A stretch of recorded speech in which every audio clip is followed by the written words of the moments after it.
प्रेम देख रहे हैं और मैं आपके साथ विष्णु पांडे।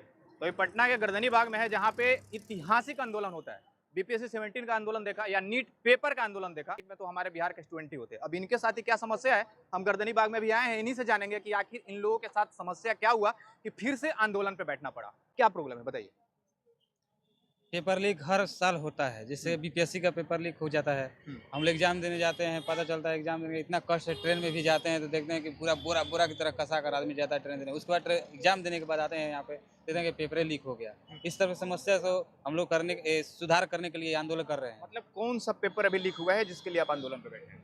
जैसे बीपीएससी का रिजल्ट आया है, उसमें हमारे भैया, एक बड़े भैया हैं विपुल भैया, उनका कटअप इतना ही नंबर जितना कटअप उठाया उतना ही है, लेकिन उनका मेरिट लिस्ट में नाम नहीं। टीचर वाला नहीं, बीपीएससी सिविल सर्विस वाला। सिविल सर्विस वाला। हाँ, उसमें जितना कटअप होना चाहिए उतना है, लेकिन उनका नाम नहीं आया है। इस वजह से अगर इनका नहीं आया तो हम लोग भी साथ एग्जाम उसी का तैयारी कर रहे हैं। भविष्य में हम लोग का भी साथ वैसा होगा। इसी को रोकने के लिए हम लोग ये सब कर रहे हैं, प्रोटेस्ट। ये कोई छोटा मोटा मुद्दा नहीं है, ये बड़ा मुद्दा है। पेपर लीक होता है और इसका कारण सिर्फ सेटिंग है। सेटिंग कई सारे पेपरों बिक जाते हैं, क्योंकि पता है कि अभी झारखंड में जो प्रोटेस्ट चल रहा है, आप देखे होंगे तो न्यूज़पेपर में भी छपा है कितना पैसे में उस सीट को सेल कर दिया गया। ये बात पता है आप लोगों को? पता है, पता है। हाँ पता है। तो वहाँ पे हमारे जैसे स्टूडेंट भी जाकर के वहाँ पे प्रोटेस्ट कर रहे हैं, उसमें सुधार की मांग की जा रही है। उसी तरह से यहाँ पे भी प्रोटेस्ट हो रहा है और विश्वास है कि कुछ दिन के अंदर अंदर ये बहुत ही भयानक रूप लेगा ये प्रोटेस्ट, तब जाकर यहाँ के नेता को समझ में आएगा ये बात।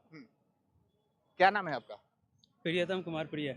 क्या समस्या आपके साथ हो रही नहीं, समस्या यह है कि सबसे पहले तो हम बधाई देना चाहते हैं अपने, चूंकि बीपीएससी के जितने भी अधिकारी हो, ऑनरेबल चेयरमैन से लेकर चपरासी तक, वो मुझे पर्सनली जानते हैं। गलत तो नहीं कर रहे हैं। और बिहार के मैक्सिमम विद्यार्थी तो आप नेता हो गए जी?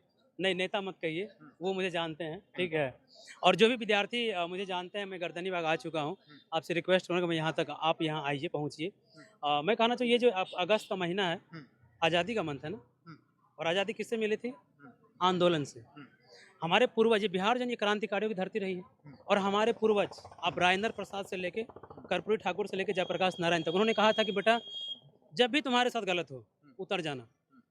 एक गरीब के बच्चे हैं, कोई नेता और मंत्री और विधायक का बच्चे नहीं है जो इस आंदोलन पे बैठे हैं। एक दिन बैठिएगा ना, तब आपको समझ में आएगा कि आखिर सच्चाई क्या है। इनके माता पिता किसान होंगे, थोड़ा सा मेहनत करके सोचते होंगे कि हमारा बेटा अगर लेवल पे चला जाता है तो आने वाले वक्त में हमारा कुछ हेल्प कर देगा। उस बच्चे को आंदोलन पे बैठना पड़ता है। इससे दुर्भाग्य क्या हो सकता है बिहार के लिए? हम बिहार के युवा से अपील करना चाहते हैं, जो तो निश्चित रूप से बता दीजिए कि हम लोग है जो पारदर्शी चाहते हैं कि नहीं चाहते हैं? चाहते हैं। तो निश्चित रूप से बिहार की शिक्षा प्रणाली बेहतर हो कि नहीं हो? बेहतर हो। चलिए।